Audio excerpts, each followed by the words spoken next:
What we'll be doing is discussing something. So I have a viewpoint on a particular issue, and so I'll express my thoughts, then our chair will get your feedback, and then I'll come back with a summary or rebuttal or additional thoughts on that topic.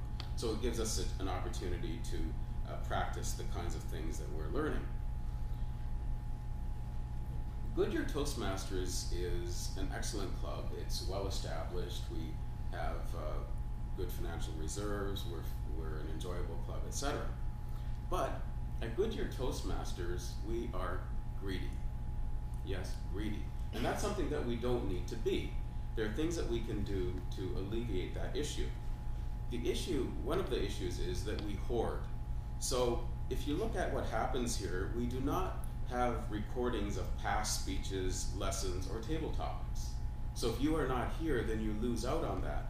So imagine in 10 years we're having our 40th anniversary instead of the 30th that we just had, and someone comes up to you and says that you are an excellent speech evaluator. And then you say, well, yes, thank you, I appreciate that. I learned by the light of the moon. And they say, the moon? You mean Jennifer Moon? You say, yes, Jennifer Moon. Oh, you must have been at that special session that she did in June 2011 where she explained an ideal way to do evaluations. And you say, yes, I was there. And that person says, well, I've heard so much about it, but I wasn't there, and there's no recording of it, so that I've got no way to know what was taught there. So why do you hoard all that information so it's only available to the people in this room?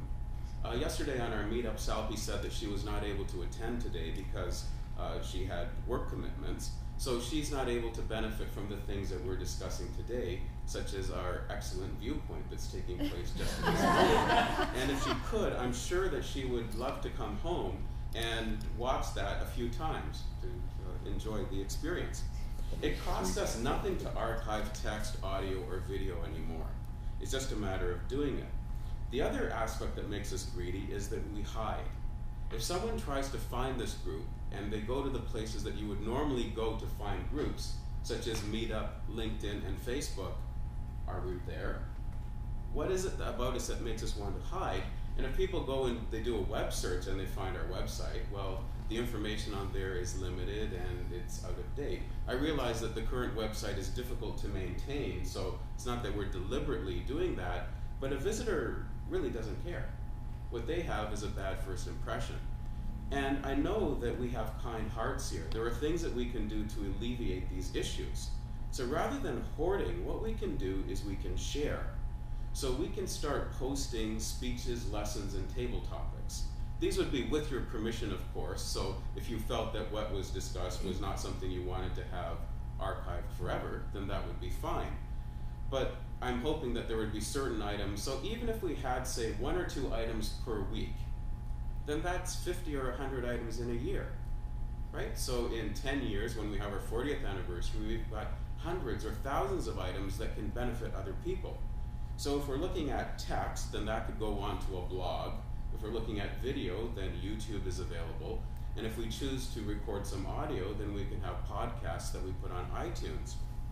Toastmasters has its own podcast that is available there. So rather than hiding, let's become a lighthouse.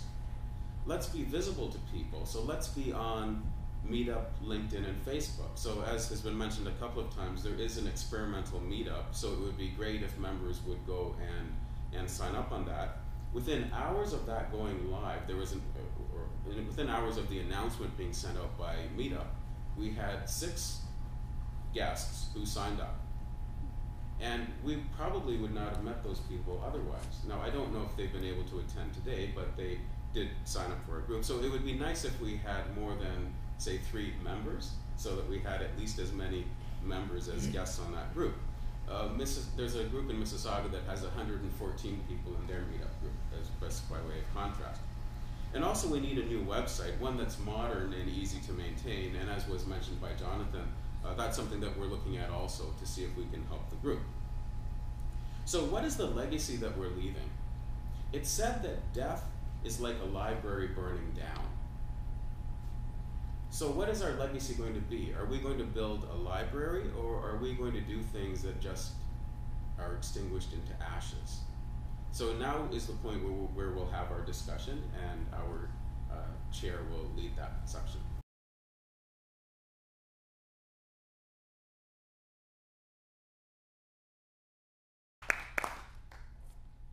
Thank you for all those comments.